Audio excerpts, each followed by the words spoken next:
no grego, está no hebraico, mas não se fez encarnação. Está na forma, está nas formas, mas Deus do céu, como serão os dias que estão por vir, debaixo de tanta opressão? Está na letra, está na lupa, e lá se foi a compaixão. Está nos lábios, está nas lábias de quem há muito já não tem noção dos desvarios, dos vãos desvios, da estupidez, da ostentação, em olhos que não querem ver a sua própria condição. A lábia é falsa, os lábios tremem, a língua aumenta, a letra mata, a língua é pobre, o livro fecha e o templo é pedra. A lábia é falsa, os lábios tremem, e a língua aumenta, e a letra mata, e a língua é pobre, o livro fecha e o templo é pedra. Está no templo, está no livro, mas não está no coração. Está no grego, está no hebraico, mas não se fez encarnação. Está na forma, está nas formas, mas Deus do céu, como serão os dias que estão por vir, debaixo de tanta opressão? Está na letra, está na luta, lá se foi a compaixão.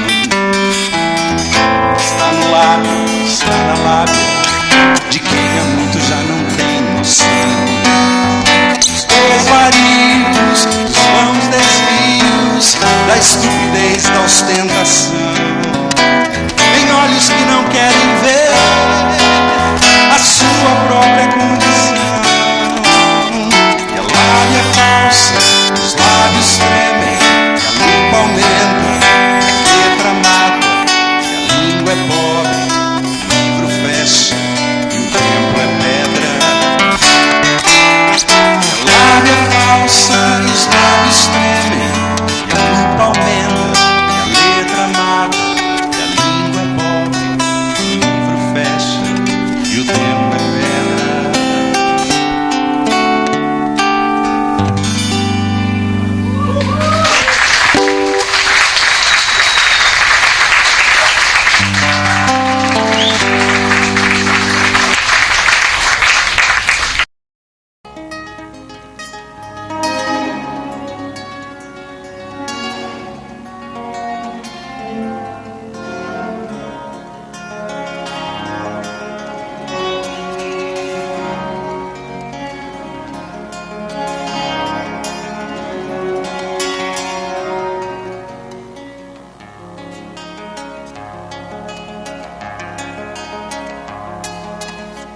Tapeceiro, grande artista, vai fazendo seu trabalho, incansável, paciente no céu.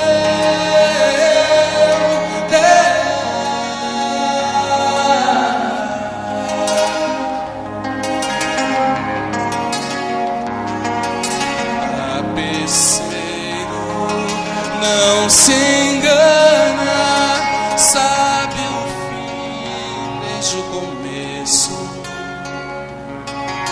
Trança voltas, mil desvios, sem perder o fim.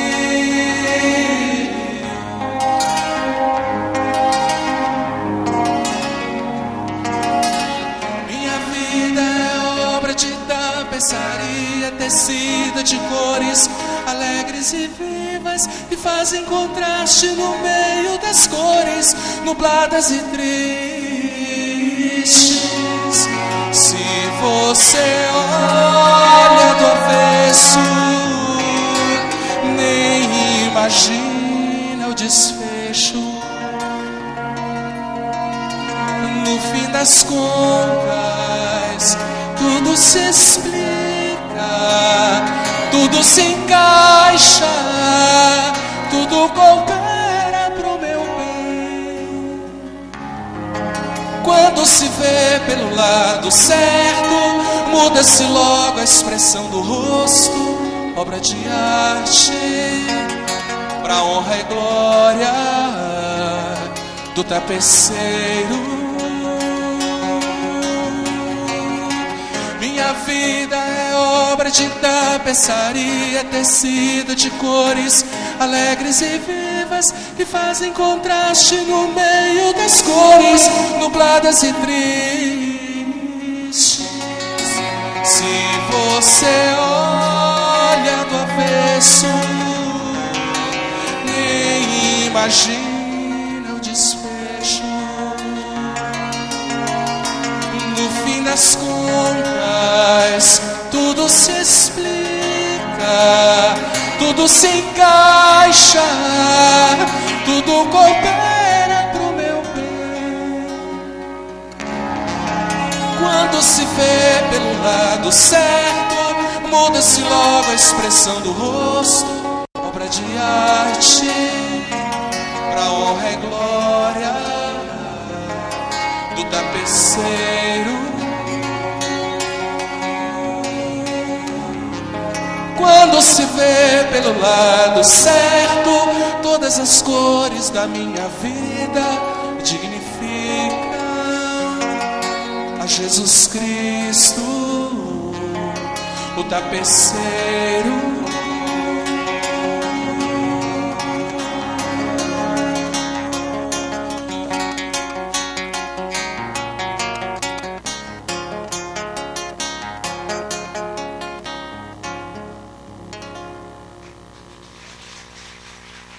Obrigado.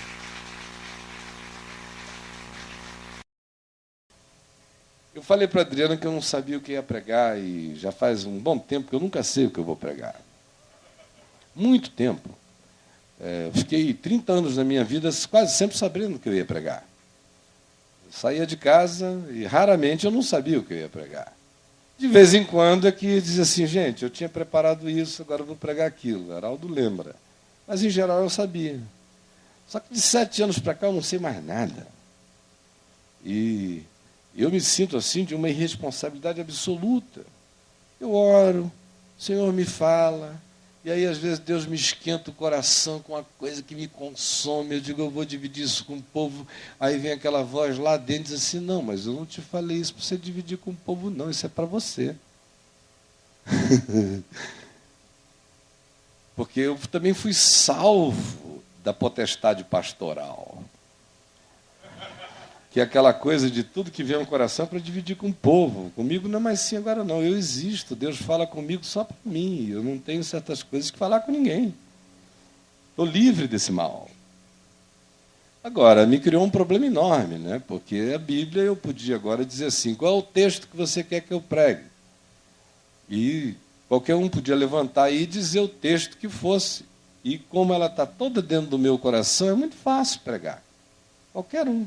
Eu sei dos contextos históricos, as relações, as cronologias, os significados, e praticamente não houve texto na Bíblia que eu não tenha pregado durante esses 33 anos. Então tem um acervo interior imenso, quase inesgotável, mas isso não vale também. Porque a mensagem de Deus é existencial. Ela tem a ver com o momento. Ela tem a ver com a incontrolabilidade do Espírito Santo que sopra onde quer. E tem a ver com uma disposição interior de não agendar nada para Deus e deixar a coisa acontecer, de modo que se você puder ter algo e preparar para falar, o faça. Mas se no momento surgir aquela incerteza total, é sinal de que Deus está querendo estabelecer a certeza dele no momento. Agora, quando o Estênio cantou sobre o tapeceiro, Deus alinhavou um monte de coisa no meu coração. Não uma mensagem, sermão eu nunca preguei. As pessoas que quiserem me ofender, me digam assim, foi belo o seu sermão. Isso é uma ofensa para mim. Eu sempre trouxe mensagem. Ou então a sua preleção. Dá vontade de dizer, ponha em lugar apropriado. Não é no coração. Porque eu não quero outra coisa na vida a não ser dizer mensagens. Ser boy de Deus. Carregar um recadinho. O resto é com ele. Então, nessa de boy de Deus, de office boy da graça, eu gostaria de exercer essa minha função de recadeiro do tapeceiro. E ler aqui em Efésios, no capítulo 2, versos 8, 9 e 10, inicialmente. Porque pela graça sois salvos, mediante a fé. E isto não vem de vós, isto não vem de vós, isto não vem de vós, isto não vem de vós, isto não vem de vós, isto não vem de vós, nada vem de vós, isto não vem de vós, isto não vem de vós. Não vem de vós. É dom de Deus. É graça. É favor imerecido. É misericórdia que vai de eternidade a eternidade. Não vem de obras, de feitos, de performances, de realizações, de projetos a serem apresentados em algum escritório celestial, não é fruto de nenhum currículo vitae, é dom de Deus, não vem de vós, não de obras, para que ninguém se glorie. Porque mesmo a gente sabendo que não vem de nós, a gente se gloria. Imagina se viesse de nós. Desculpem a expressão, ninguém fica ofendido, é que eu não encontrei uma palavra melhor para definir o que eu quero dizer.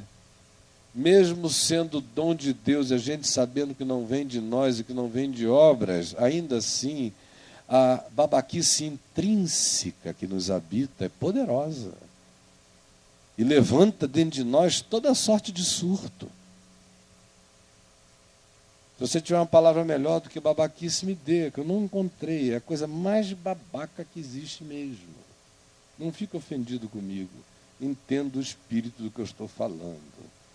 Meu português é bem vasto, mas eu não encontro nenhuma palavra melhor para definir. Soberba nem vale, ela perdeu o significado. Bobagem perdeu o significado. Vaidade perdeu o significado.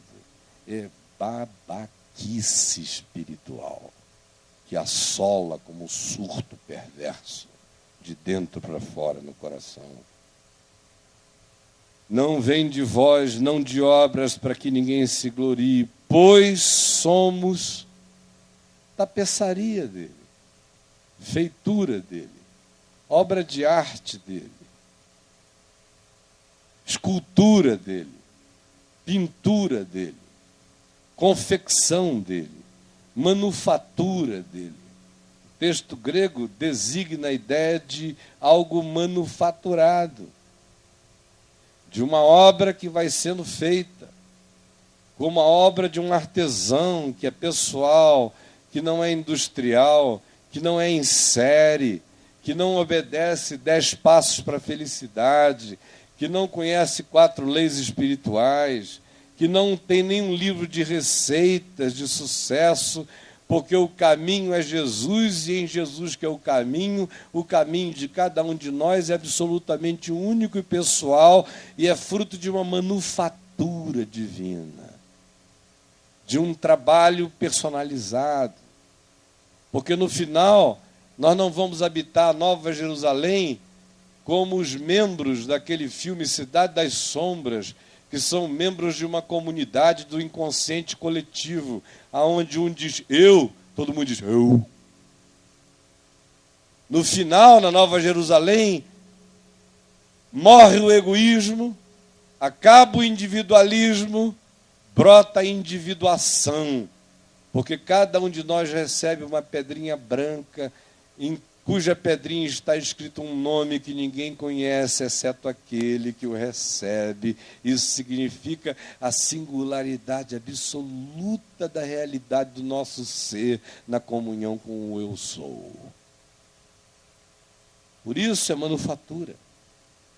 Por isso o caminho com o qual Deus vai trabalhando na vida da Ana não é o caminho com o qual Ele vai trabalhando na sua vida. Por isso, as veredas antigas que você me apresentou ali são furadas de antemão, porque não existem veredas antigas, só existe a vereda do dia chamado hoje. E ela se aplica a cada indivíduo particularmente, não há meio de criar um manual. Isso não é o Detran, é o caminho da graça. Não é uma highway americana, é a via particular de cada um com Deus e que ninguém conhece. Só Deus conhece, bem-aventurado é aquele que abre o coração para ser sondado e discernido, e para, no processo de ser sondado e discernido, discernir a si mesmo e com gratidão ver todos os traços dos alinhamentos e dos alinhavamentos do tapete divino, e que de vez em quando, antes da sua completude, se apresentam em nós com algumas indefinições, com buracos que a gente não consegue entender, porque nenhum de nós conhece a mente do Espírito. Mas se o nosso coração confiar, a gente pode ter certeza que o resultado é de deixar todos os anjos do cosmos e do universo em estado de embasbacamento e de perplexidade. Pois somos feitura dele, criados em Cristo Jesus para boas obras, as quais Deus de antemão preparou para que nós andássemos nelas. Agora olha aqui para mim.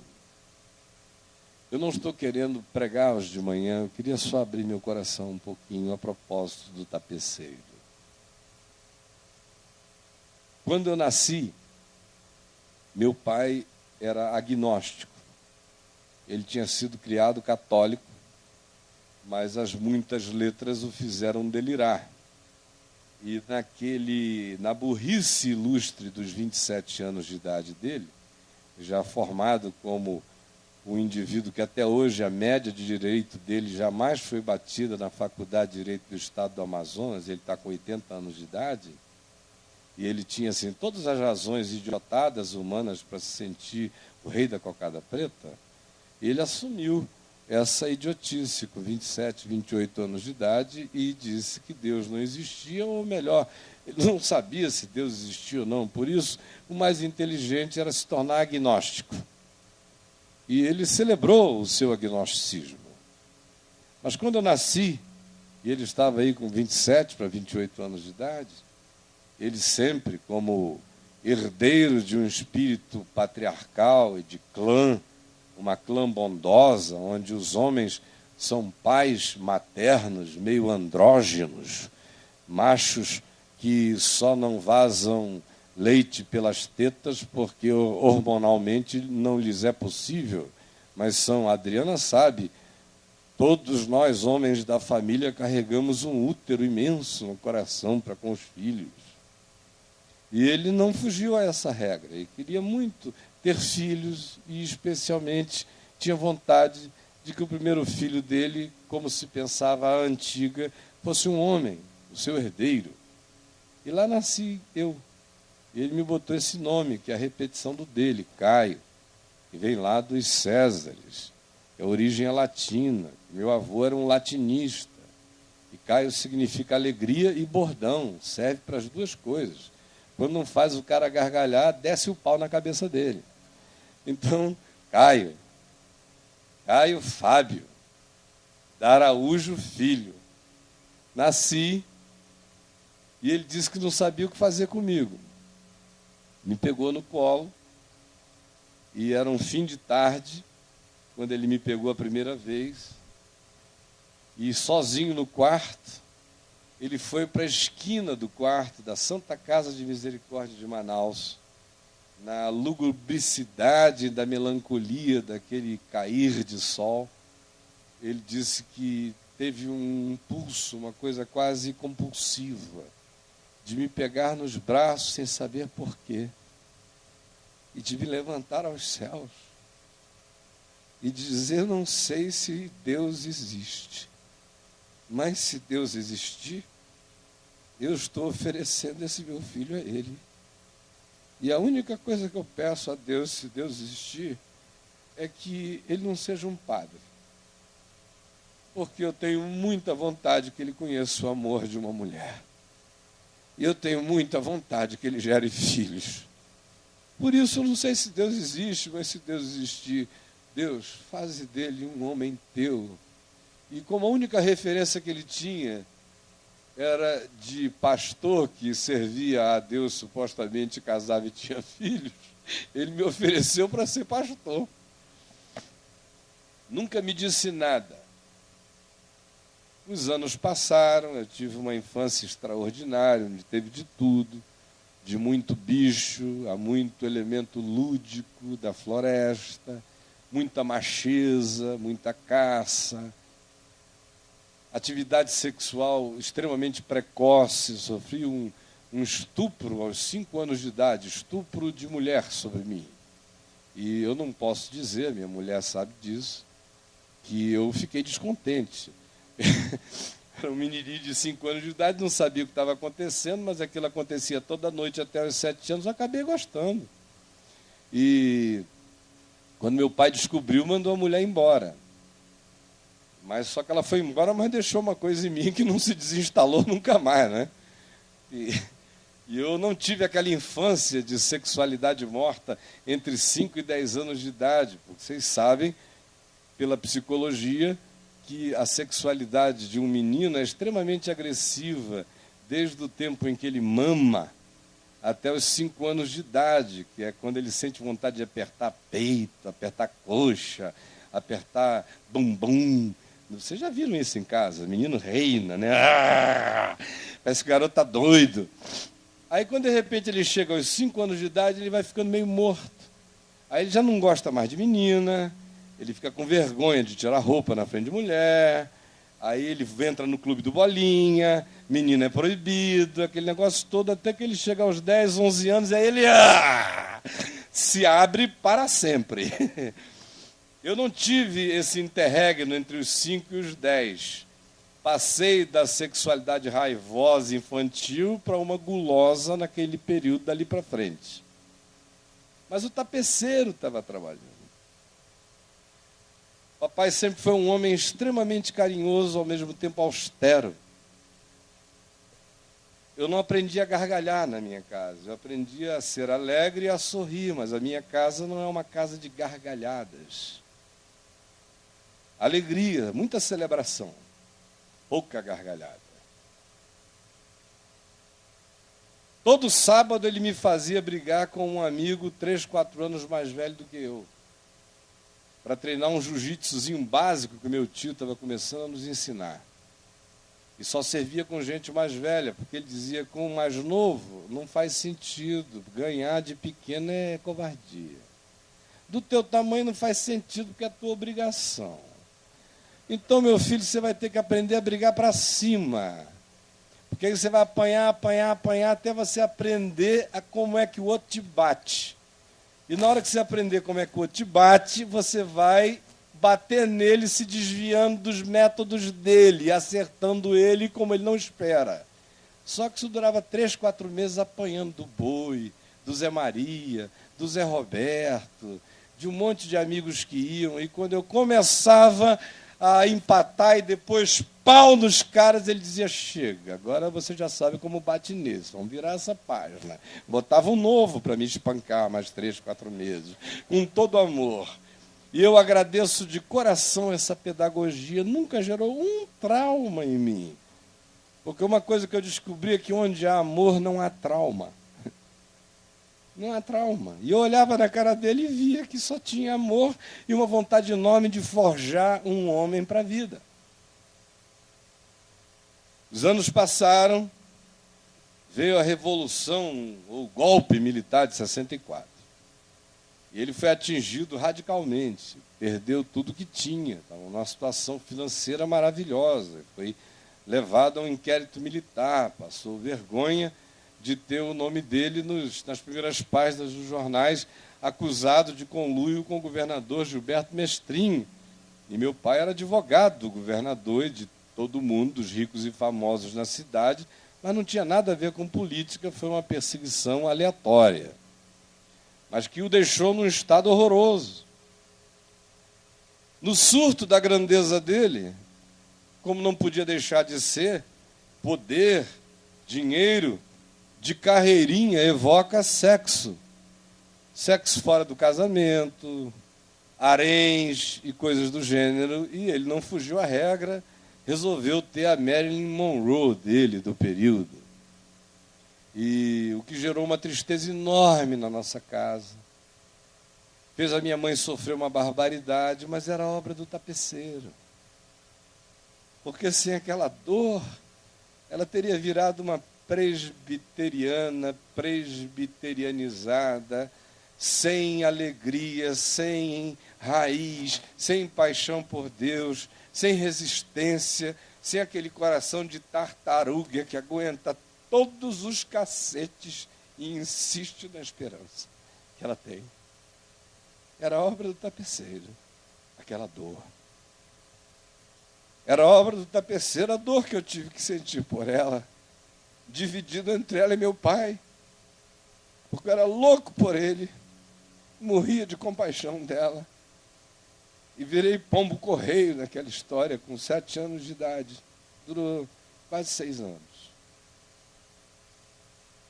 Nós mudamos para o Rio em 64 por causa dessa bendita Revolução Militar. Eu entrei num processo profundamente neurótico, eu estive na iminência de me esquizofrenizar aos 11 anos de idade. Tamanha era a pressão e a angústia que vinha de todos os lados, e com a declaração dioturna da minha mãe de que meu pai poderia se suicidar a qualquer momento. E eu via na cara dele o potencial suicida. Não dava para eu conceber como seria a vida sem ele, especialmente com ele, desistindo da existência diante da gente. Me refugiei onde eu podia. Eu sempre fui um ser muito lúdico e moleque. Deus me deu uma inteligência criativa, mas tão criativa que me permitiu jogar bola a vida inteira sem parar de pensar. E eu jogava bola muito bem, estava encaminhado para ir para o Botafogo. Eu nunca conheci um garoto da minha idade que jogasse bola melhor do que eu. E enquanto jogava bola, eu fazia uma oração dioturna. De 10 aos 13 anos de idade, ali em Copacabana, era pé para lá, pé para cá, na Sá Ferreira, driblando os carros, o Nino, o Caruso, o Péricles, que era filho do amigo da onça, e não sei para cá, e isso e aquilo, foge do carro e vai para lá, jogo de enorme de cintura, joga na praia, joga em todo lugar, dizendo o tempo todo: Jesus, salva meu pai, salva meu pai, salva meu pai, salva meu pai, salva meu pai, salva meu pai, salva meu pai. Eu dizia: salva meu pai o dia inteiro. Mas era obra do tapeceiro. Eu não sabia nem quem era o meu pai, mas eu sabia quem era o meu pai. Só queria que ele salvasse meu pai. Ele salvou. Não só por causa daquela oração neuroticamente desesperada, mas por coisas tão mais maravilhosas que envolveram minha mãe, minha avó. A voz de Deus dizendo à minha avó, quando enfim eles decidiram se desquitar, se separar, e a minha avó se rebelou contra aquela tragédia e começou a orar e jejuar, e um dia ela ouviu uma voz dizendo: pede um filho. E eles não transavam há muito tempo, é óbvio. E naquele dia ela disse: Senhor, se um filho vai salvar essa situação, dá um filho à minha filha. E nasceu a mãe da Milena, nasceu a Aninha, 11 anos depois de mim.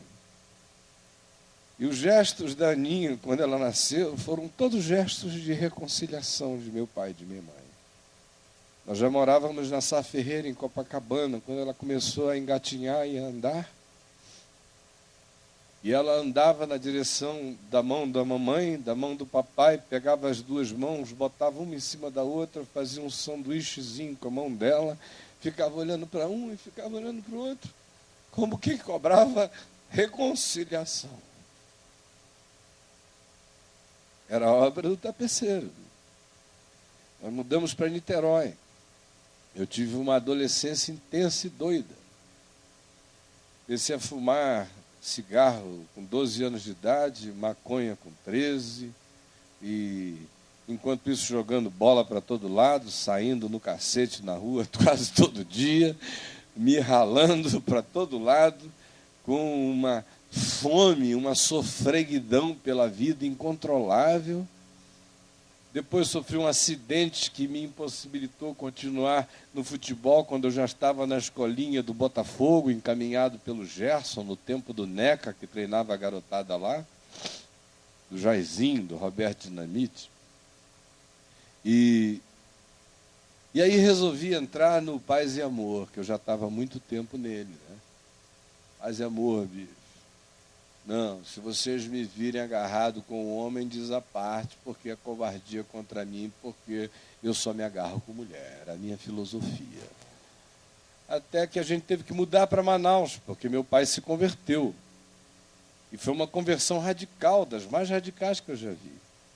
Tão radical que ele fechou o escritório, tão radical que ele pegou todas as causas ganhas que ele tinha, algumas imensas, e devolveu o dinheiro inteiro para os familiares, porque ele não queria viver de nada que não fosse o maná de cada dia. Não quis mais advogar, porque ele disse que o brilhantismo da advocacia dele é porque ele tinha descoberto que ele tinha uma capacidade fantasiosa de mentir incomparável. De modo que ele não perdia causas, porque raramente ele era batido na arte de fantasiar a inocência de alguém. Não estou dizendo que é assim com todo mundo, só estou narrando a experiência existencial dele. Pelo amor de Deus, não pensem que essa é uma generalização. Essa não é uma afirmação universal. Só que aquela conversão foi tão profunda que ele não conseguiu fazer mais nada a não ser pregar o Evangelho. O escritório dele se transformou numa clínica de atendimento humano. Gente indo lá e milagres acontecendo, cegos vendo, surdos ouvindo, endemoninhados ficando libertos no meio da rua. E o homem orava e jejuava como um monge tibetano. Passava semanas e semanas em reclusão de oração. Enquanto isso, eu tinha me descontrolado completamente, escolhido um caminho fatal de morte. Ele tentou com a minha mãe fazer de tudo para me segurar e não conseguiram. O meu espírito de independência era muito intenso para que eles conseguissem me domesticar. De modo que aos 15 anos de idade, eles me entregaram literalmente a Deus, porque viram que qualquer tentativa de fazer o contrário iria trabalhar contra a própria obra de Deus na minha vida, e eles me entregaram ao tapeceiro. E eu me lembro das dezenas de noites que eu chegava às 5 horas da manhã em casa e eu via aquele rodízio de joelhos. Um dia eram as pernas do papai que estavam para fora da cama ajoelhadas, 5 horas da manhã, no outro dia era da mamãe. Mas eles, enquanto um dormia, o outro intercedia, porque eles sabiam que eu vivia na beirada da morte todo dia. Eu não vou entrar em detalhes aqui, porque eu passaria o resto do dia falando dessas situações. Aconteceu que, numa câmara de lapso de tempo comprimido, aquela vida entre 13 e 18 anos de idade valeu por décadas de uma intensidade famigerada por experiências onde cada dia valia uma semana, pelo menos, de intensidade de experimentos que eu fazia com a vida e com os riscos dela. Aos 18 anos eu estava muito cansado e com uma desistência enorme da vida.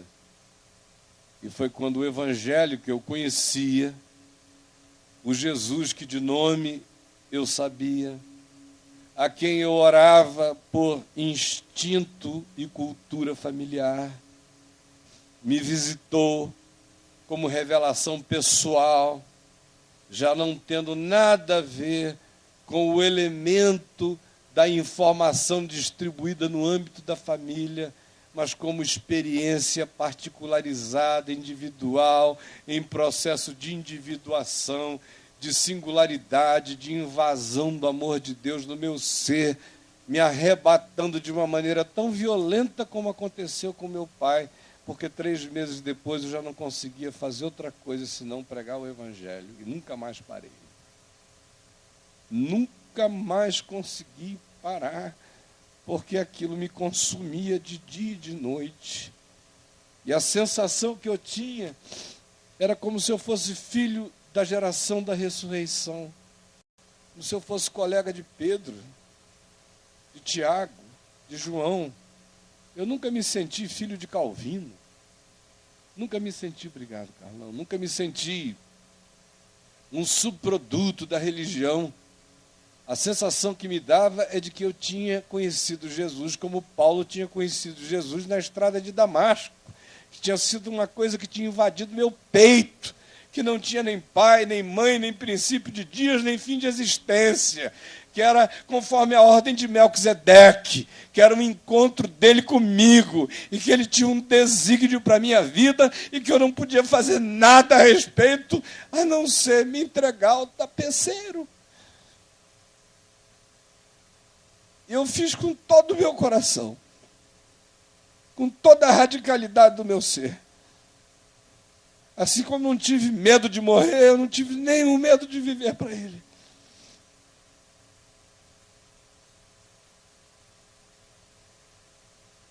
As coisas foram acontecendo de modo absolutamente espontâneo. Eu nunca fui uma plataforma que eu tenha solicitado. Eu nunca ambicionei o lugar de ninguém, eu nunca quis ser ninguém senão eu. Nunca disse, quem me dera subir aquele púlpito, meu Deus, com tanta praça pública, com tanta gente na esquina, com tantas pessoas para serem ganhas, o meu caminho foi o caminho de sempre. Eu simplesmente segui as minhas rotas antigas de morte, levando vida agora. E pessoas começaram a se converter para todo lado. De modo que foi a religião que foi me caçar. E eu nunca tive nenhum interesse de qualquer vínculo com ela. Prova disso é que eu me neguei terminantemente a ir ao seminário. Eu entrei nos seminários dos protestantismos para dar aula a minha vida inteira, nunca para estudar aquele negócio. Os anos foram passando e eu estava garoto, de 23 anos de idade, já estava na televisão desde os 19, a cidade inteira me assistia. Aos domingos, de 6h30 às 7, literalmente a cidade toda ouvia aquele menino maluco pregar o evangelho com bom senso e sabedoria. Porque eu nunca pedi a Deus para me fazer um milagreiro, embora Ele tenha me usado muito. Nunca pedi a Deus para me fazer um exorcista, embora o Heraldo lembre das filas de possesso o dia inteiro lá, e eu libertando gente em nome de Jesus o dia todo.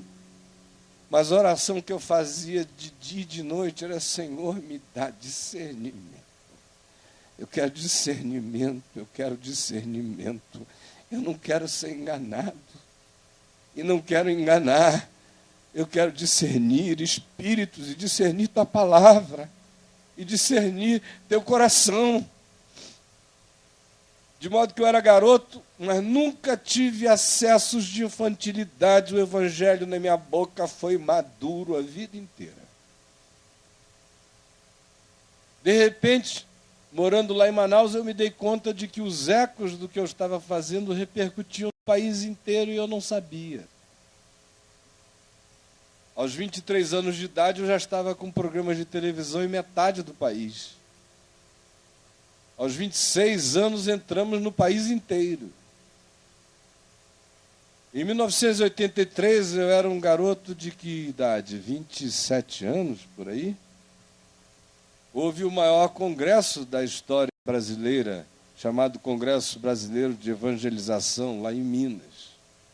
Com todos os caciques, o CBE, do Brasil, todos os presidentes de denominação, de missões, de paraeclesiásticas, missionários, professores de teologia, de todo tipo. E aquele garoto de 27 anos que nunca tinha procurado nada, estava sendo escolhido unanimemente por todos eles para falar a mensagem de encerramento daquele conclave que até hoje é considerado o evento de maior significado que já houve na história do mundo evangélico brasileiro. Eu não procurei nada daquilo. Aonde eu fui, Deus me levou. Nunca bati em porta alguma pedindo uma oportunidade, elas se abriram como o portão se abriu para Pedro ao sair do cárcere da Fortaleza Antônia, automaticamente. Chegou um tempo na vida em que absolutamente tudo que eu botava a mão dava certo. E aí vai ficando uma coisa extraordinariamente estranha, que é quando você começa a ganhar certeza que se você tocar nas coisas, elas vão dar certo. E esse é o inverso da maldição, é a maldição da certeza do dar certo. Que é uma porcaria.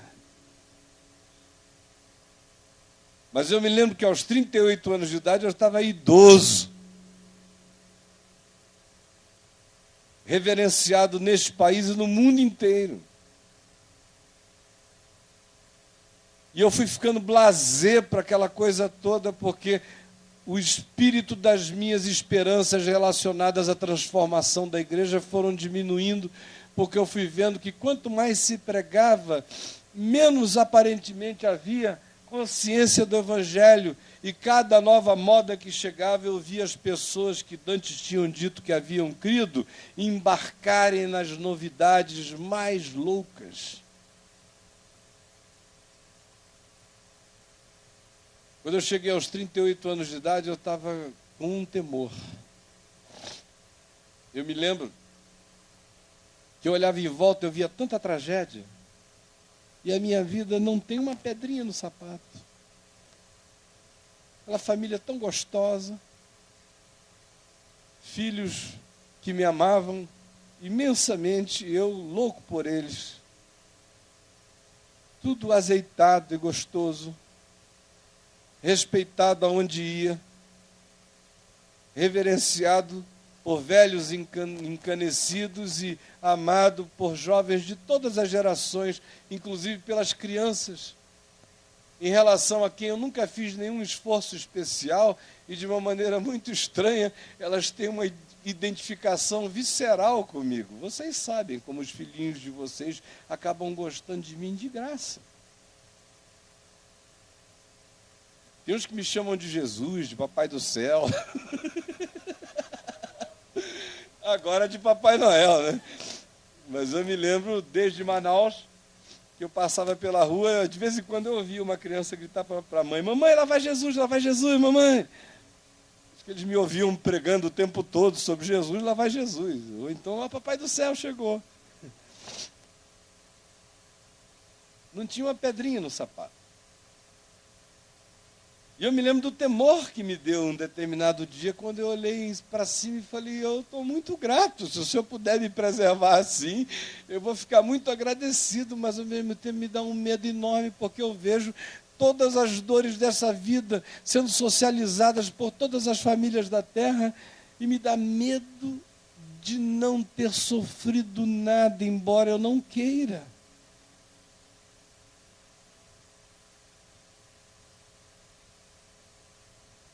Cada vez mais as coisas só ascendiam.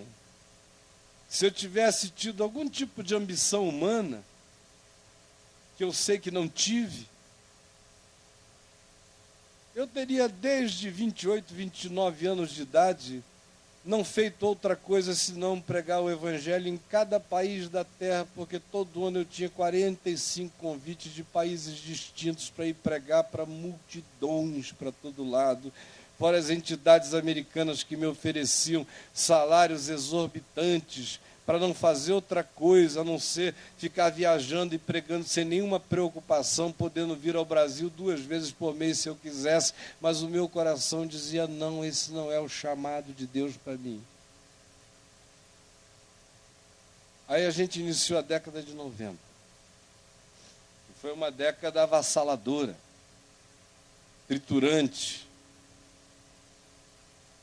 Até então, 80% do significado da minha vida e ministério ecoavam de maneira retumbante para dentro da igreja evangélica no país inteiro e fora dele, mas não para a sociedade como um todo. Mas de 89 e 90 para frente, tudo que eu dizia repercutia em todas as camadas sociais, de dentro da igreja evangélica até as discussões econômicas, políticas, sociológicas, antropológicas, de segurança pública e de qualquer outra natureza. De repente, também sem procurar ninguém nem coisa alguma, eu me vi nas rodas dos marinhos, dos donos das mídias, de todo esse pessoal querendo conversar, ouvir, se aconselhar, pedir ajuda, literalmente ajuda muitas vezes.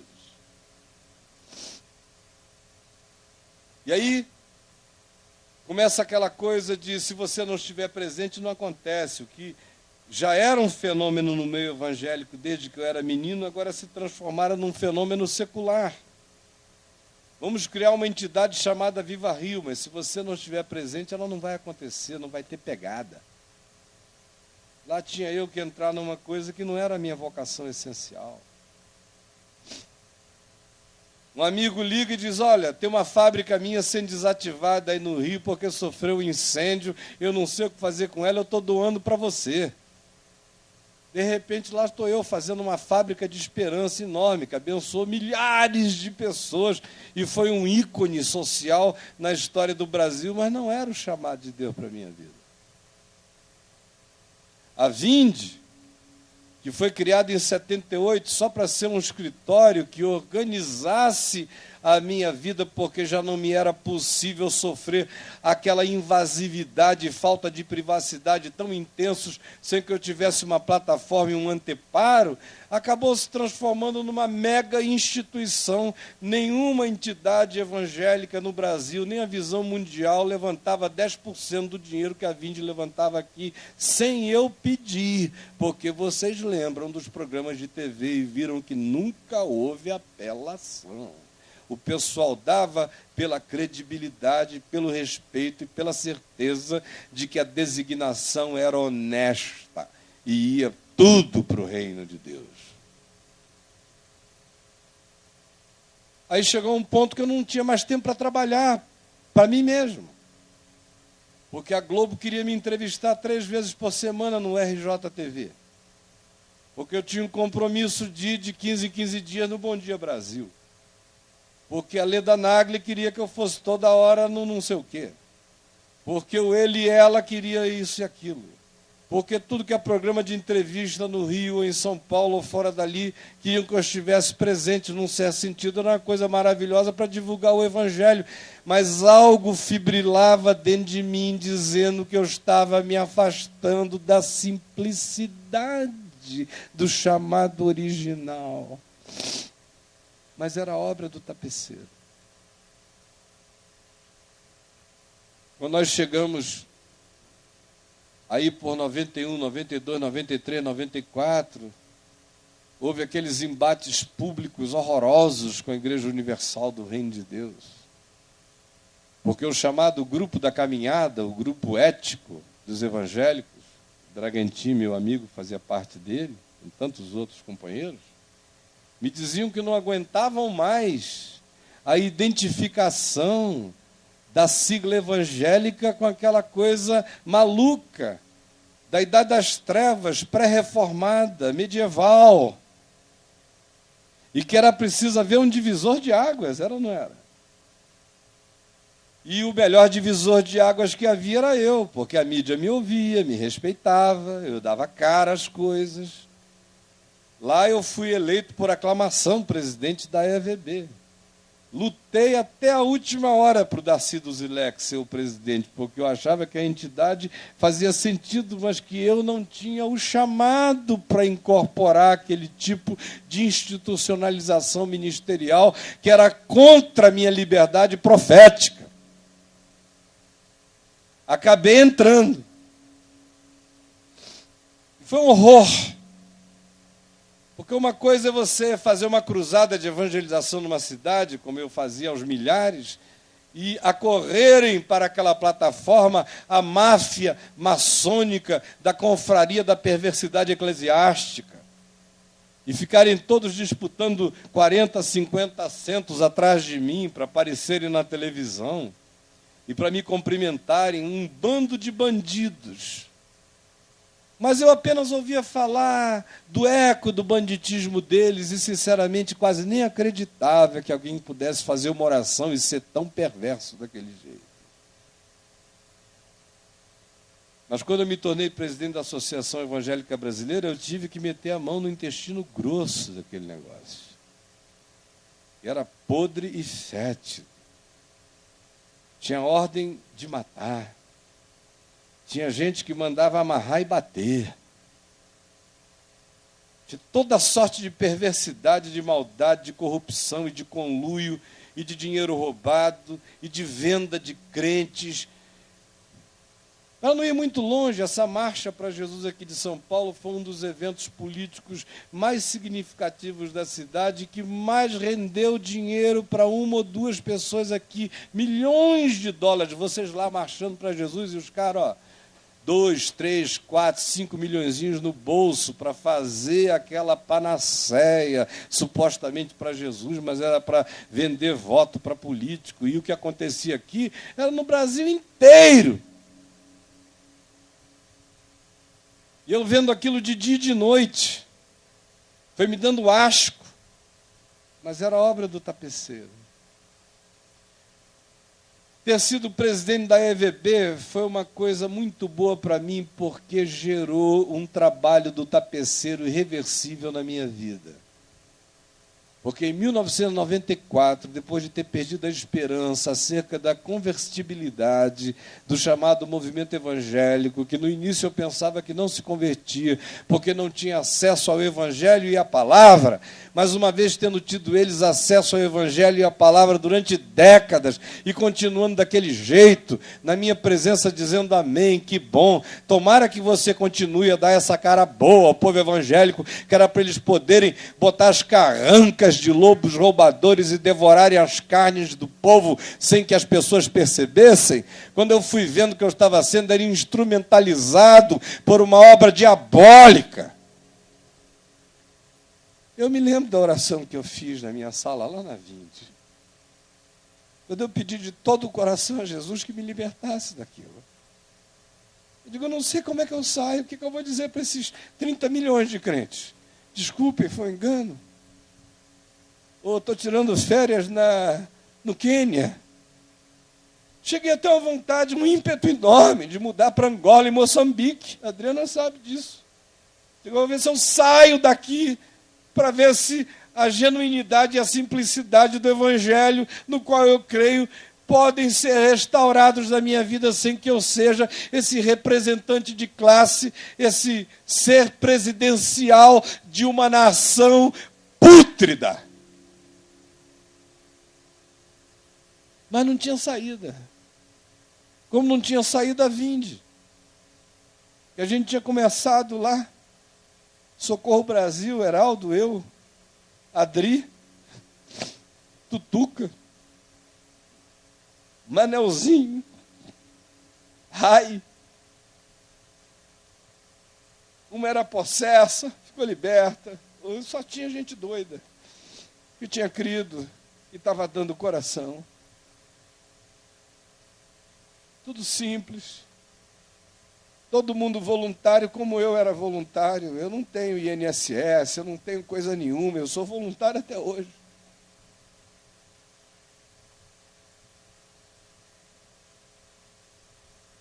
E aí, de repente, em 94, eu olho para aquela Vinde.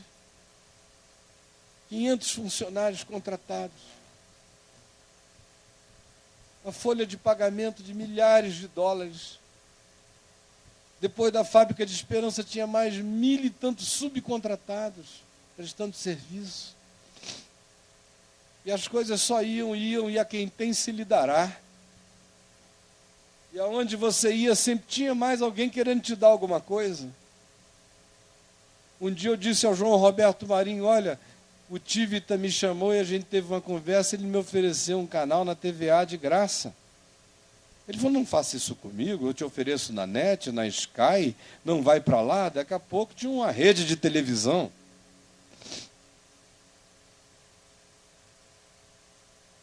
Tinha vontade de ver uma revista de qualidade cristã. Eu já fui muito criança, muito bobo, já tive muitos sonhos acerca dessa comunidade evangélica. Achava que ela podia se converter. Aí fiz um acordo também com o Tivita. Depois, do domingo, o Alzugaray me chamou e disse, não, faz aqui comigo. E nós fizemos a revista Vinde. Obras sociais para todos os lados, cruzadas em todos os lugares, programas distribuídos de todas as formas, mas no meu coração aquela angústia no ano de 94, dizendo, Senhor, eu sei que o tempo mais produtivo da minha vida, no que diz respeito à relação com gente, foi antes dessa máquina toda começar. Eu não sei como parar esse negócio, não sei como estancar essa roda gigante, mas pelo amor do teu nome, me salva disso.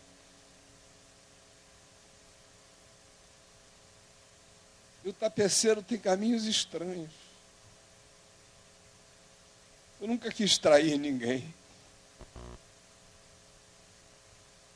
Tive milhões, bilhões de chances todos os dias no mundo inteiro, assédios de todos os tipos.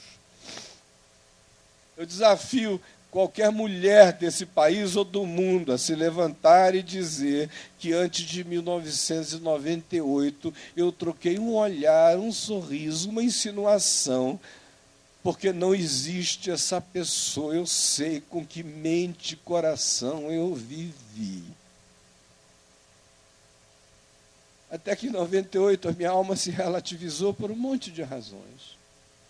Nenhuma delas é culpa do diabo. O diabo está perdoado. A culpa é minha. E é isso que deixa ele doido. Porque ele adora quando Adão volta para o lado e diz foi a mulher, e a mulher vira para o lado e diz foi a serpente. Mas na minha boca ele não vai ter essa confissão. Porque eu sou antropos de Jesus Cristo, homem, em pé, para dizer para Deus, a culpa foi minha. O diabo que se vire com a diabrura dele. A minha eu chamo pelo nome.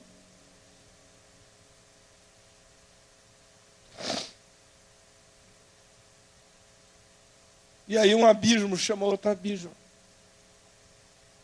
E aquela angústia enorme do que tinha acontecido deflagrou um processo de um sofrimento indizível. Tão angustiante que eu comecei a querer parar de pregar.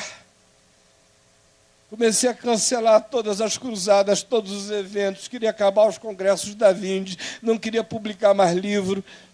Disse para mim mesmo que o último livro que eu estava escrevendo foi o Confissões de um Pastor, que foi um livro no qual eu tentei contar para as pessoas como eu podia, que o meu processo de ruptura estava estabelecido. Mas ninguém viu nada, todo mundo achou só uma bênção. Agora que eles olham e dizem,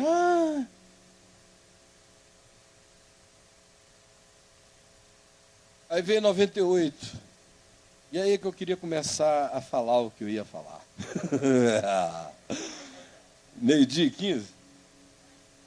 Posso falar mais 20 minutos? Vocês aguentam firme na parada aqui? Quem aguenta, diga amém, por favor. 20 minutinhos. No ano de 98, eu comecei a sonhar o ano inteiro com uma placa caída no chão.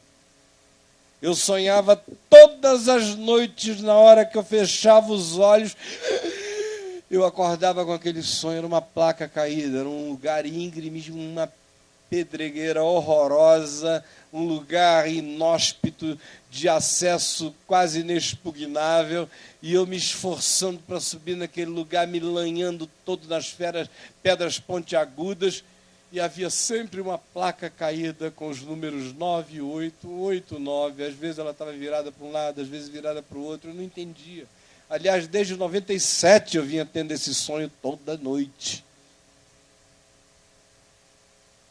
Quando nós começamos o ano de 98, em janeiro, eu tirei aqueles primeiros meses inteiros para ficar em reclusão, porque eu estava numa agonia muito grande de alma, vivendo a duplicidade e a ambiguidade de uma coisa que eu não conhecia, para a qual o meu espírito não tinha nenhuma acomodação, porque quando eu crio no Evangelho, eu crio na verdade, na luz, e eu tinha vivido na luz e não sabia existir na ambiguidade daquela sombra.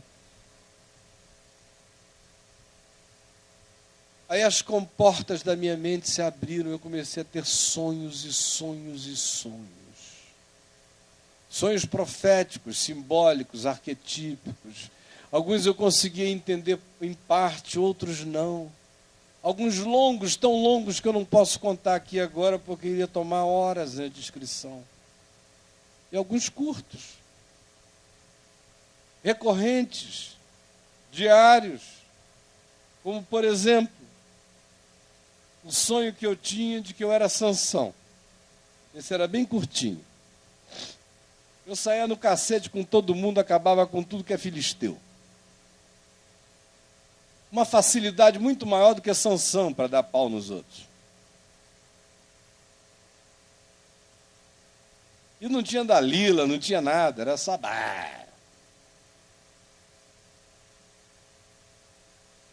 E aí, ao final do sonho, eu voltava-me sempre para o céu e eu dizia para Deus: Senhor, os teus inimigos estão vencidos. E eu ouvia aquela voz, dizia: não, o teu pior inimigo não foi vencido. E eu dizia: mas qual é o teu pior inimigo? Meu pior inimigo. E aquela voz dizia: és tu mesmo. E aí eu pegava uma tesoura e eu cortava os meus cabelos, eu mesmo entregava os meus cabelos num altar e dizia: eu te dou a minha fraqueza. E acordava. Você sonhar isso toda noite é enlouquecedor. Como aquele outro sonho, curto também, para não contar os longos, como diz, que era recorrente. Eu acordava, eu estava de repente, de súbito, no meio de um oceano de chumbo. Céu e água se fundiam numa mesma imagem. Eu apenas sabia que eu estava na água porque eu sentia o levantar das vagas e das ondas e da água que quebrava no meu rosto e me afogava, e do gelo daquele lugar. Eu sabia que eu estava num oceano, mas eu não sabia diferenciar céu e água. Era uma abóbada da cor de chumbo. E era uma rolinha naquele oceano sem fim. E eu ouvi uma voz que dizia assim: bote o seu rosto na água. E eu dizia: Senhor, eu não tenho coragem de botar minha cara no abismo. E a voz dizia: ponha o seu rosto na água. E eu dizia: por favor, pede qualquer coisa de mim mesmo, menos enfiar minha cara no abismo. E a insistência daquela voz era enorme, até que eu enfiei pela primeira vez a minha cara no abismo. E era escuridão e trevas. E de repente, eu mantive os olhos abertos, aquilo foi clareando, e eu vi lá no fundo, nas regiões abissais, um transatlântico que parecia o Titanic. E aquela voz me dizia: mergulhe até o abismo, porque naqueles destroços tu vais encontrar o teu tesouro. Noite após noite sonhando esse sonho, acordando suado e apavorado e me dizendo: pelo amor de Deus, não me faz mergulhar no abismo. E eu podia sair multiplicando os sonhos. Mas um dos mais significativos daquele processo foi um sonho que a mãe dos meus filhos teve a meu respeito, depois que nós já estávamos separados há 1 ano.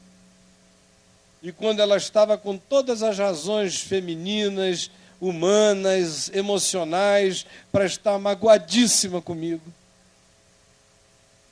Mas um dia eu desci em casa e ela estava na varanda. Eu vi que ela tinha acordado há pouco tempo, estava aflita. Nós estávamos divorciados e separados, mas aquele fim de semana ela estava visitando a minha casa, porque os meninos todos estavam morando comigo. E ela tinha vindo para o Brasil passar um tempo só. E ela chegou ali, eu vi que ela queria me falar alguma coisa. Ela disse: olha, eu tive um sonho muito estranho com você. E eu falei: qual foi? Ela disse: eu estava com a Silvia e a Cíntia, que são amigas da família a vida inteira. Durante muitos anos elas me chamavam de papai, porque é uma relação muito afetiva, moravam na nossa casa. Os meus filhos chamavam-nas de Mana, Mana Silvia e Mana Cíntia. E elas estavam no sonho com a Alda numa praça europeia, cheia de frutas. Parecia um daqueles lugares franceses de Paris, Paris medieval. De repente ela disse que ouviu a batida de tambores.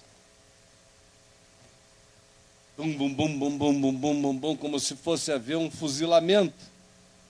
E a multidão inteira correu para a praça. E agarraram-se às murais, grades do palácio, sem poderem entrar no lugar do fuzilamento, a multidão inteira se agarrando ali. E ela disse que olhou para o lado e havia uma criancinha lourinha ao lado dela, olhando perplexa para ver o que ia acontecer. E ela disse: de repente, saiu o pelotão e seguindo o pelotão vieram 5 de você. Veio você quando eu te conheci, novinho, com aquele cabelão grandão, com aquelas roupas extravagantes e pregando o evangelho. Depois veio um segundo você, imenso, nefilímico, vestido de paletó e gravata, desproporcional e inumanamente grande. Só que no seu rosto não havia a sua cara, havia um espelho, de modo que quem quer que olhasse para você não via você, se via. Extremamente significativo do ponto de vista psicológico. Um espelho de reflexos e projeções e transferências. Um ser totêmico. Seguindo esse você enorme, vinha você como você está agora, em 99. Com essa aparência, com essa energia, com esse sentimento, com essa angústia. Seguindo você, conforme você está hoje, vinha você bem mais magro, você menor, você não tão grande, mas você com a sensação de que os seus pés estavam colocados numa raiz que ia até o fim do mundo e da terra, plantado em alguma coisa sólida, sem aparência de grande, mas enraizado no âmago das coisas.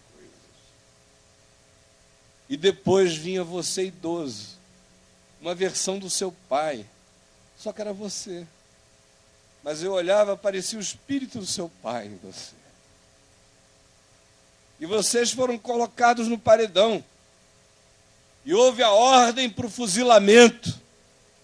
E os tambores batendo, as ordens dadas, as armas apontadas. E quando eles iam matar vocês 5,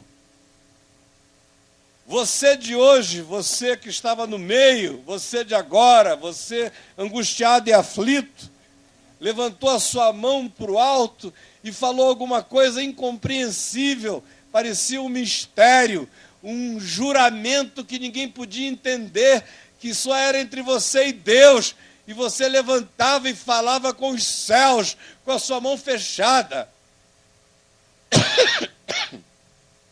E depois, para concluir o que você dizia, você trazia a mão ao peito.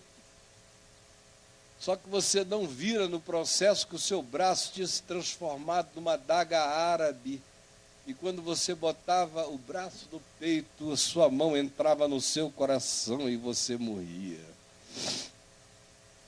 Mas quando você morria, gerava uma grande comoção no povo. E as pessoas começaram a gritar: ele já morreu, deixem os outros. Ele já morreu, deixem os outros.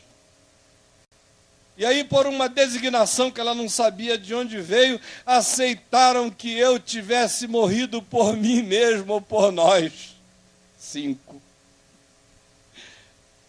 Que aquele eu daquele momento histórico tivesse morrido para abrir espaço, porque no passado tinha tido significado e para aquilo que no futuro o significado ainda teria. E ela me contou aquilo e eu entendi aquele sonho, na hora. Depois, eu nunca fui na minha vida um profeta. Para cada 100 profetas que me profetizaram alguma coisa, 99 era grupo e fajutice. Mas houve um dia no ano 2000, mais ou menos em julho ou agosto de 2000, que a minha aflição estava tão grande, eu ouvia falar já há 18 anos acerca de um homem de Deus desse tipo, que não tem nenhum compromisso com nada nem com ninguém, que é capaz de, se alguém chegar lá e disser, ore por mim, ele olhar e dizer, desculpa, eu não estou sentindo nenhuma vontade não, pode voltar para casa. Olha, esse cara é sério. Aí eu me disfarcei. Literalmente, fui igual Saul, disfarçado. Botei um chapelão de palha, estava com a cabeça pelada, a barba praticamente toda tirada, botei um bermudão nordestino, uma sandália havaiana, uma camisa enorme, um óculos escuro, nem minha mãe ia me reconhecer naquele estado. E eu cheguei lá às 7 horas da manhã, e eu vi aquele homem orando por uma pessoa assim de maneira muito tranquila, e quando acabou ele falou, vai minha filha, vai, Deus te abençoe, virou para o lado, pegou assim um bando de papéis que estavam numa cesta, e começou a orar. Ele falava assim, ó Senhor, tem misericórdia dessa pessoa aqui, tem misericórdia, nem aí para mim, sentado lá, ele nem olhou lá, queria saber quem estava lá, ó Senhor. Aí, de repente, eu andei assim um pouquinho, fiquei uns 3 metros de distância, assim, pelas costas dele, na diagonal. De repente, ele olhou para mim, aí ele começou a olhar para mim, aí ele começou a dizer, aí o homem começou a sentir uma dor. Que dor é essa? Que dor é essa? Que dor é essa? Meu Deus, que dor é essa? Que dor é essa que está nesse homem? Que dor é essa? Que dor é essa? Deus, por que tu não me revelas? Que dor é essa? Que dor é essa? Que dor, que dor. E ele ficou falando da minha dor e reclamando com Deus que Deus não dizia que dor era aquela. Aí, de repente, ele falou, o quê? Meu Deus. Mas por que o Senhor não me diz quem é ele? Milhões conheceram o Senhor através desse homem. Milhões. Meu Deus, me fala quem é esse teu servo. Me fala. E ele pedia, mas por que o senhor não me diz? E tanta gente conheceu o senhor através dele, me fala que dor é essa. E o homem ficou nessa história ali uns 15, 20 minutos chorando, e que dor é essa? Quem é esse homem? E eu quieto, de cabeça baixa. Aí, de repente, ele virou e começou a gargalhar, igual um louco.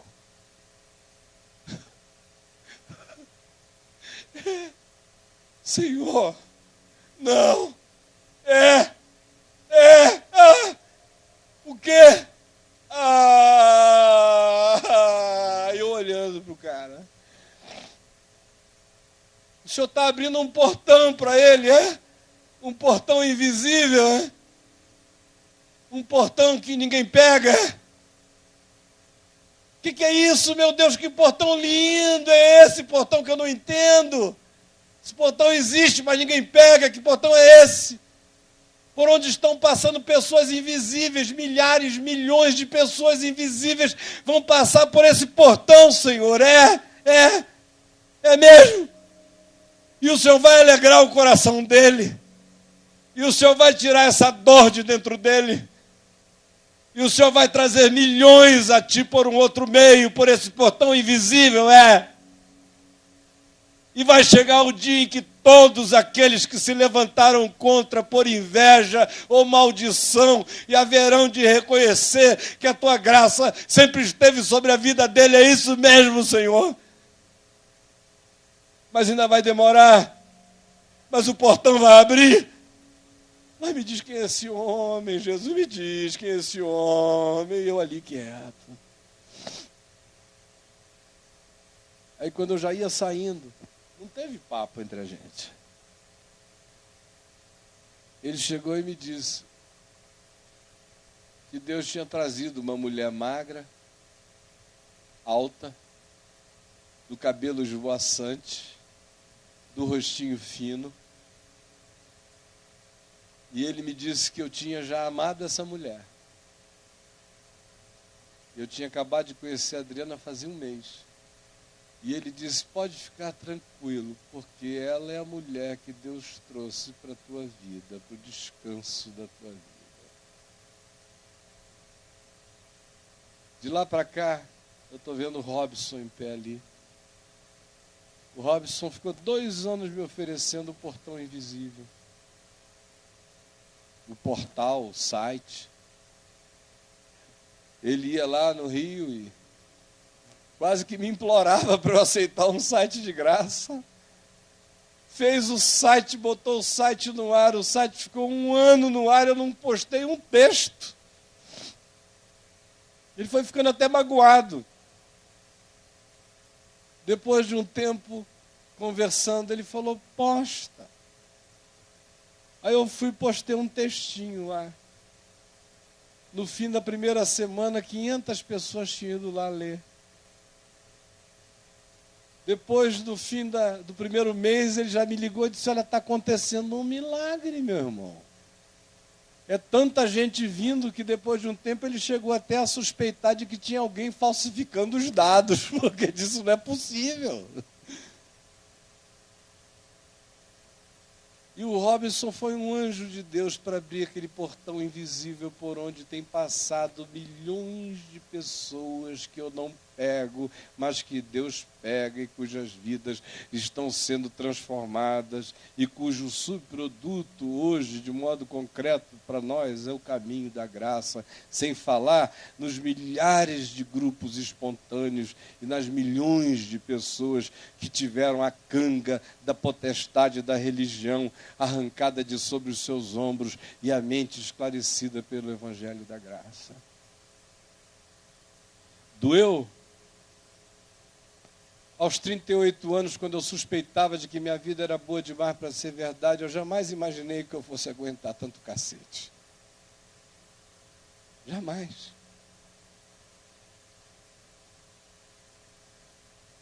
De tantas formas diferentes. E aí você vai descobrindo que não importa o cacete, só importa se você está na mão do tapeceiro. que às vezes ele tem que refazer aquele barro muitas vezes, repintar aquele quadro uma quantidade enorme de vezes. Às vezes é obra de Miguel Ângelo ter que misturar terra com sangue para dar uma cor própria. Mas no fim fica irretocável. Eu agradeço ao tapeceiro pela mulher rendeira que ele colocou na minha vida. Ela me ensina a fazer renda, eu ensino ela a namorar. Eu agradeço ao tapeceiro por todas as afrontas cabidas e descabidas, por todos os juízos próprios e os milhões de juízos impróprios, por todas as dores que faziam sentido e por todas aquelas que sentido algum faziam, que era perversidade do diabo, o coração, usando o coração de irmãos ou de supostamente irmãos. Agradeço ao tapeceiro todas as noites de desespero. Agradeço ao tapeceiro o engano horroroso no qual eu me vi enredado no final de 98, quando de súbito eu me vi sem nunca ter feito absolutamente nada para chegar naquele caminho, sem nunca ter almejado coisa nenhuma daquele tipo, ao contrário, tendo abominado a minha vida inteira o chamado mundo político, com o qual eu mantinha relações tensas e proféticas o tempo todo. De repente, lá estou eu com um processo sendo movido pelo presidente Fernando Henrique Cardoso, por calúnia e difamação, primeiro caso de calúnia secreta no Brasil, porque eu nunca falei nada em público a respeito dele. Decepção com o Lula, que era amigo, pedindo todo dia ajuda, e depois virou as costas. Benedita da Silva, eu estava ao pé da cama dela em toda a depressão. De repente, de súbito, ela que ficou o ano inteiro me implorando para dizer que era a pessoa que sabia daquela história. No final, ela não sabia de nada, e foi quem disse à mídia que eu era o responsável pelo assunto. Agradeço ao tapeceiro pela ironia de, há 2 anos atrás, ter mandado o presidente Fernando Henrique Cardoso suspender o processo contra mim por constatar minha total inocência. Tudo coisa do tapeceiro, eu não movi uma palha. Minha mulher sabe que eu não movi uma palha. Porque a convicção que me deu foi: eu não vou fazer nada, eu tenho um advogado no céu. Ele é o Deus de Nabucodonosor, ele dá um sonho a um cara desse, o bicho não acorda. Ou então acorda decidido a fazer a justiça da verdade. Eu não vou fazer nada. Eu agradeço ao tapeceiro ter levado o meu filhote há 2 anos e pouco atrás. Foi levado antes que viesse o mal e entrou na paz. Eu agradeço ao tapeceiro, um anjinho chamado Helena, que ele colocou na vida da gente, que é pura graça de Deus. Agradeço ao tapeceiro, o filho da minha filhota Juliana, o Mateus, que acabou de chegar e que mal chegou, já alegra tanto o coração da gente. Eu agradeço o tapeceiro por ter feito da minha mãe uma mulher tão forte, por ter feito do meu pai um homem poderoso na humildade, na graça e no perdão. Agradeço ao tapeceiro por ter tirado a visão dos 2 olhos dele para que ele enxergasse melhor ainda. Agradeço ao tapeceiro todas as coisas, porque cada linha, cada cor, vermelha, rosa, cinza, púrpura, cada uma com cor de primavera, de verão, de outono ou de mortalha, no final estão contribuindo para fazer a melhor obra que se poderia fazer num ser tão impróprio como eu. mas em quem Deus decidiu derramar graça superabundante, porque isto não vem de vós, é dom de Deus, e não vem de obras para que ninguém se glorie. E eu agradeço ao tapeceiro por ser feitura dele, criado em Cristo Jesus para boas obras, as quais ele desde antemão, muito de antemão, muito antes do meu pai agnóstico me dizer que eu tinha sido entregue a ele, haviam sido preparadas essas obras para que eu andasse nelas. E aos 21 anos de idade, quando eu estava sendo formalmente ordenado pastor presbiteriano na Igreja Presbiteriana Central de Manaus, foi que meu pai me chamou no quarto. E pela primeira vez ele me disse, no dia 15 de março de 1955, quando eu fiquei sozinho com você, a primeira vez no quarto, agnóstico, eu levantei você aos céus e entreguei você a Deus, pedindo a Ele as coisas que pedi. E somente agora, 21 anos depois, eu estou dizendo isso a você. A conclusão dele não foi com essas palavras, mas foi com esse espírito. Porque grande e maravilhoso é o tapeceiro que vai tecendo a nossa vida. Hoje, pegue tudo quanto você chama lágrima, dor, tristeza, angústia, perda, decepção. Coloque na mão do tapeceiro. O produto é maravilhoso. Se alguém dissesse para mim, você quer voltar atrás? Desculpe a loucura do que eu vou falar. Você quer não perder seu filho? Eu diria não, porque eu não perdi. Jó, quando foi restaurado, teve todas as suas coisas sendo lhe dadas em dobro, menos os filhos.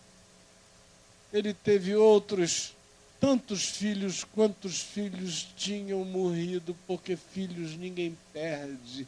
Deus jamais duplicaria os filhos de Jó, porque Jó não tinha perdido filho. A gente perde gado, perde fazenda, perde casa. Filho ninguém perde. E o meu está achado.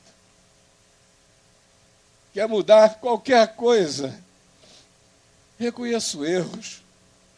Mas hoje eu sei que nesse momento da vida, todas as coisas contribuíram para o meu bem, porque no processo inteiro, eu vou dizer uma coisa que para você pode parecer heresia.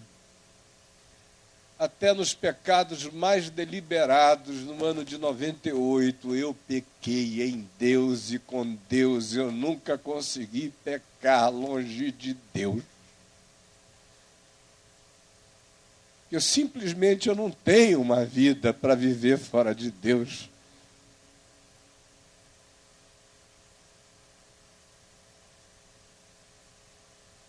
Então junte tudo isso, porque o Salmo 56 diz que as nossas lágrimas estão sendo recolhidas nos seus odres, nos odres dele.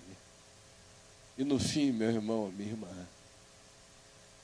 você vai ver a sinfonia encantadora, a pintura extraordinária, a escultura inimaginável, a manufatura de uma obra-prima, a qual cada um de nós está designado para ser. Embora haja marteladas sendo dadas, embora haja tascos sendo arrancados, embora muitas vezes a gente pense que a pedra se quebrou, mas ela se rachou apenas para ganhar forma e contorno e para que a beleza emergisse do que não tinha forma. Pois todas as coisas cooperam conjuntamente para o bem daqueles que amam a Deus. E eu queria pedir ao Estênio para vir aqui cantar esse tapeceiro de novo para nós. Enquanto ele vem, vamos orar. Curve a cabeça um pouquinho. Espírito Santo, tu estás aqui. Na história das nossas vidas tu estás. Na escritura da tua graça que tu escreves na nossa vida tu estás. na carta viva que tu estás escrevendo em nossos corações e por nossas vidas tu estás, nas epístolas de perdão, de misericórdia, de graça e de sabedoria que tu estás escrevendo pelas nossas existências, tu estás. Recebe a nossa gratidão, a nossa submissão, a nossa perplexidade grata, a nossa adoração, o nosso encantamento, a nossa paixão por Ti, a renovação do nosso amor, a certeza do Teu cuidado e a confiança total que a gente tem no fato de que todas as Tuas obras são amor. Em nome de Jesus. Amém. Amém. Vamos ouvir.